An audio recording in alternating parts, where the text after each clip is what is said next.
ओम शांति। यह बाबा की सेवा के लिए नया चैनल चालू किया है। इस चैनल को सब्सक्राइब करें। ओम शांति। ओम शांति। Good morning. 30 मार्च 2022। मीठे मीठे बाबा की मीठी मीठी मुरली का मीठा मीठा मनन हम सब फरिश्ते मिलकर बाप दादा के साथ करते हैं। बाप दादा संदली पर बैठे हैं और हम सब फरिश्ते बाप दादा के सामने बैठे हैं। बाप दादा दृष्टि दे रहे हैं और वरदानों से भरपूर कर रहे हैं। बाबा बोले, आज की मुरली से क्या शिक्षाएं ली? मीठे बाबा, आज आपने हमें बहुत प्यारी प्यारी शिक्षाएं दी। बाबा, आज आपने हमें कहा कि मीठे बच्चे, तुम बाप के बने हो इस दुनिया से मरने के लिए। ऐसी अवस्था पक्की करो जो अंत में बाप के सिवाय कोई भी याद ना आए। कहावत बनी हुई है ना, अंत समय जो स्त्री सुमरे वल वल व्यास्या वल खाए। तो अब बाबा हमें स्पेशल इसके लिए बता रहे हैं कि बच्चे, अब जब संगम पर भगवान स्वयं पिता तुम्हें अपने साथ वापस ले जाने के लिए आया है और अभी से अगर प्रैक्टिस नहीं करेंगे तो अंत में फिर दिक्कत होगी। तो मैं आत्मा अभी से प्रैक्टिस कर रही हूं कि मैं पुरानी दुनिया से मर चुकी हूं। पुरानी दुनिया से मरने का अर्थ क्या है? कोई हमने शरीर छोड़ के यहां से आत्मा निकल के नहीं जानी। जीते जी मरना कहते हैं बाबा। बाबा कहते हैं बच्चे जीते जी मरो। वो जीते जी मरना क्या है? इस पुरानी दुनिया से मरना क्या है? रहना भी हमें इस पुरानी दुनिया में है, गृहस्थ व्यवहार में भी रहना है, बच्चों को भी देखभाल करनी है, कार्य भी करने हैं। फिर भी बाबा क्यों कहता है कि इस पुरानी दुनिया से मरो? इस पुरानी दुनिया से मरने का मतलब ट्रस्टी बन के रहें, इनमें मोह ना हो। सब कुछ करते हुए भी मेरा कुछ नहीं है, सब कुछ उस परमात्मा का है। परमात्मा ने दिया, जब चाहे ले लिया। जैसे ट्रस्टी होते हैं ना, मंदिर का ट्रस्टी, भाई जब चाहेगा मेरे को हटा देगा, जब तक मैं हूं ट्रस्टी बनकर। तो ऐसे ही बाबा ने मुझे ये संभालने के लिए दिया है। बस ट्रस्टी बन के संभाल रहा हूं, लेकिन ममत्व नहीं, मोह नहीं, क्योंकि ममत्व और मोह दुख का कारण है। तो मैं इस पुरानी दुनिया से मर चुका हूं कि सब मेरे हैं, मेरा कोई भी नहीं। जब इतनी अवस्था पक्की हो जाएगी ना, जब बाबा याद आएगा, एक बाबा, बुद्धि में सिर्फ एक बाबा रहे, बाबा की जब याद रहेगी ना, तो कोई भी विकर्म नहीं होगा। तो मैं आत्मा सारा दिन इस पुरानी दुनिया में होते हुए भी मेरा बुद्धि का योग बाबा से लगा हुआ है। नई दुनिया की तरफ बुद्धि का योग लगा कि मुझे अब घर जाना है और फिर मुझे नई दुनिया में आना। जब ये अभी से प्रैक्टिस करेंगे तो अंत समय में हमें कष्ट नहीं होगा। फिर बाबा, आज आपने कहा कि सबसे तीखी आग कौन सी है जो सारी दुनिया को इस समय लगी हुई है, और उसको बुझाने का तरीका भी सुनाओ। बाबा ने कहा, क्योंकि बाबा ने हमें बता दिया, इसलिए बाबा ने कहा कि तुम वो बुझाने का तरीका भी सुनाओ। अब इस समय दुनिया में सबसे तीखी आग तो एक काम विकार की है, जो सारी दुनिया में लगी हुई है। किसी में कम है, किसी में ज्यादा, पर लगी हुई है। तो इस काम विकार की आग को हम कैसे बुझाएं? तो इसके लिए बाबा स्वयं भगवान संगम पर आया है। हम बच्चों के साथ मिलके जो एक मिशन तैयार किया है, रूहानी मिशन। क्योंकि इस आग को बुझाने के लिए क्या, सिर्फ एक रूहानी मिशन एक ही है। और वो कौन सा मिशन है कि उसके लिए स्वयं को फायर ब्रिगेड बना लो। अब फायर ब्रिगेड बनना है, क्योंकि दुनिया में भी जब आग लगती है तो फटाफट फोन किसको करते हैं? फायर ब्रिगेड पे आए, 101 नंबर पे, और फटाफट आए और आग बुझाए। तो बाबा ने कहा तुम्हें भी फायर ब्रिगेड बनना। और फायर ब्रिगेड क्या से बनना है? बाबा ने फिर कहा कि सिवाय योग बल के ये आग बुझ नहीं सकती। तो मैं आत्मा सारा दिन बाबा के साथ कितना योग लगाती हूँ। मेरा बुद्धि का योग एक बाबा के साथ है। अगर मेरा बुद्धि का योग एक बाबा के साथ है, नई दुनिया की तरफ है, तो मैं इस आग बुझाने में बाबा की मददगार हूँ, फायर ब्रिगेड हूँ।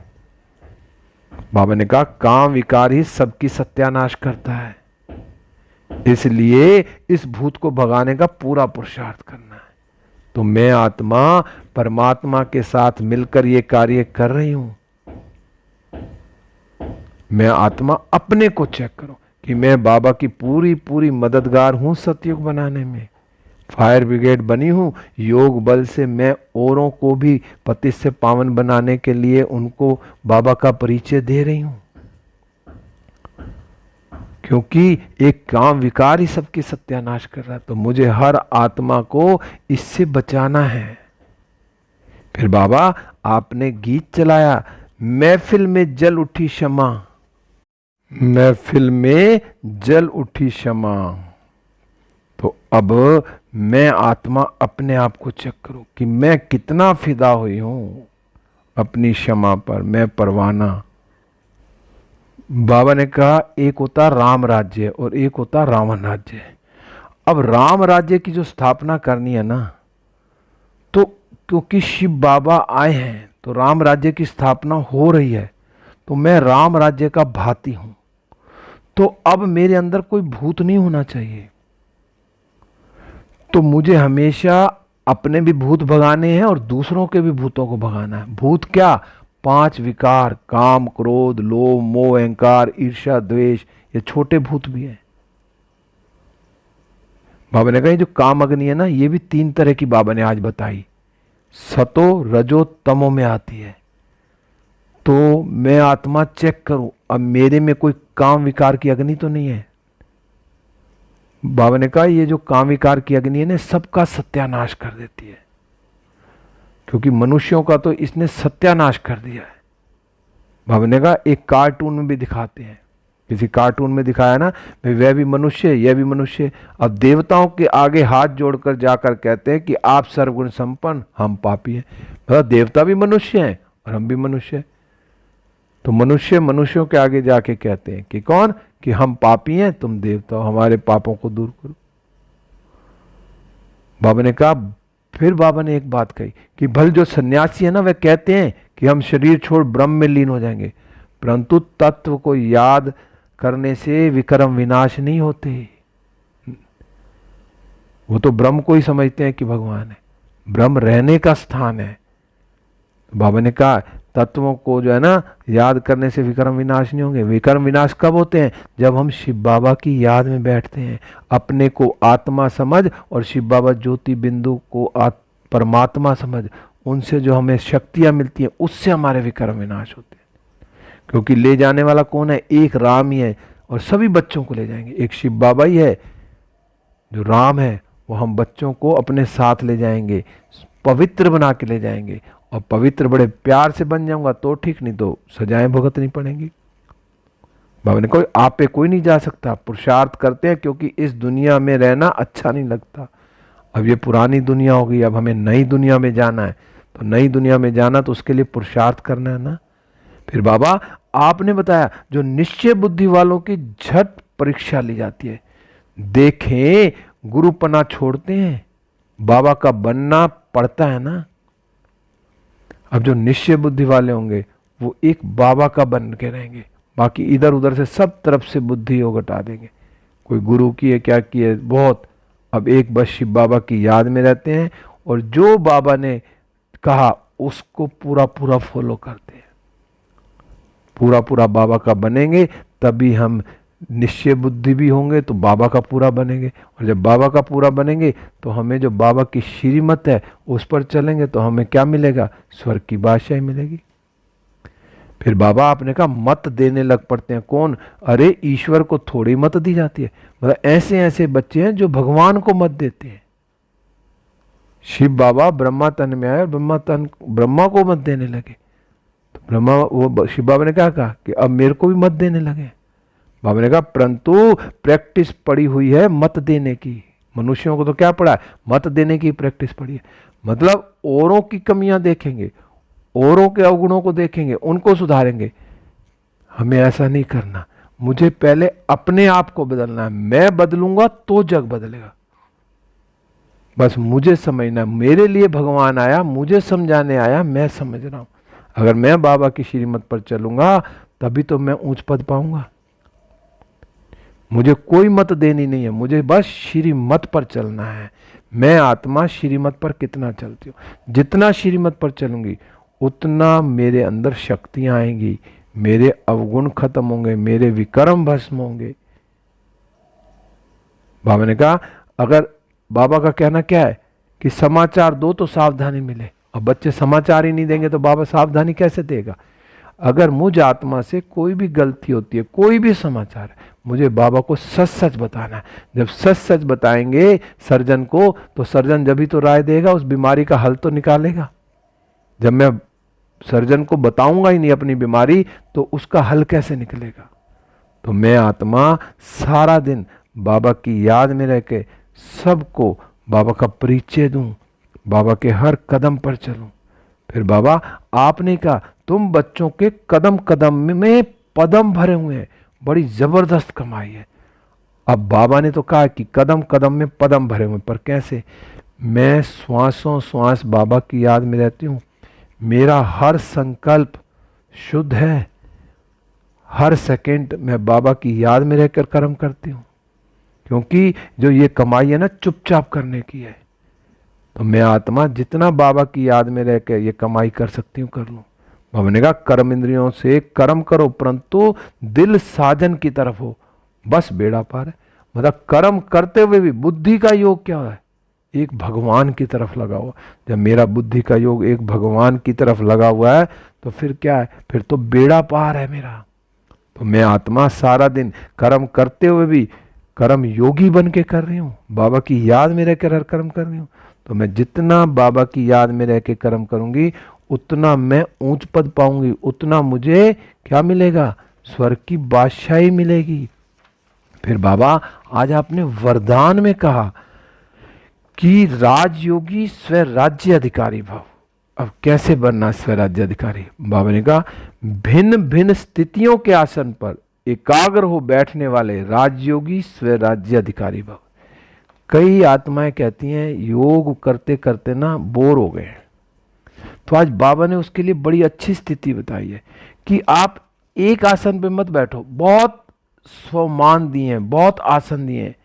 कई बार कहते हैं ना यहाँ मन नहीं लग रहा वहां चले जाओ, वहां नहीं लग रहा वहां चले, ऐसे ही बाबा ने भी ना योग के लिए बहुत विधियां बताई हैं। बाबा ने कहा भिन्न भिन्न स्थितियों के आसन पर बैठना। ये जो राजयोगी बच्चे हैं ना, वो भिन्न भिन्न स्थितियों के आसन क्या है, बाबा ने आज बताया कि कभी स्वमान की स्थिति में स्थित हो जाओ, तो कभी फरिश्ते की स्थिति में स्थित हो जाओ, और कभी लाइट हाउस बन जाओ, कभी माइट हाउस स्थिति में स्थित हो जाओ, कभी प्यार स्वरूप लवलीन हो जाओ, उस स्थिति में बैठ जाओ। बाबा ने कहा जैसे आसन पे एकाग्र होकर बैठते हैं ना, वैसे ऐसे आप भी भिन्न भिन्न स्थिति के आसन पर स्थित हो, वैरायटी स्थितियों का अनुभव करो। अगर एक बार बस मैं ज्योति बिंदु आत्मा हूं, परम धाम में हूं, अगर इसमें बार बार करके मन नहीं लगता तो फिर कभी फरिश्ता बन जाओ, कभी लाइट हाउस बन जाओ, कभी माइट हाउस बन जाओ, कभी लवलीन स्थिति में स्थित हो जाओ।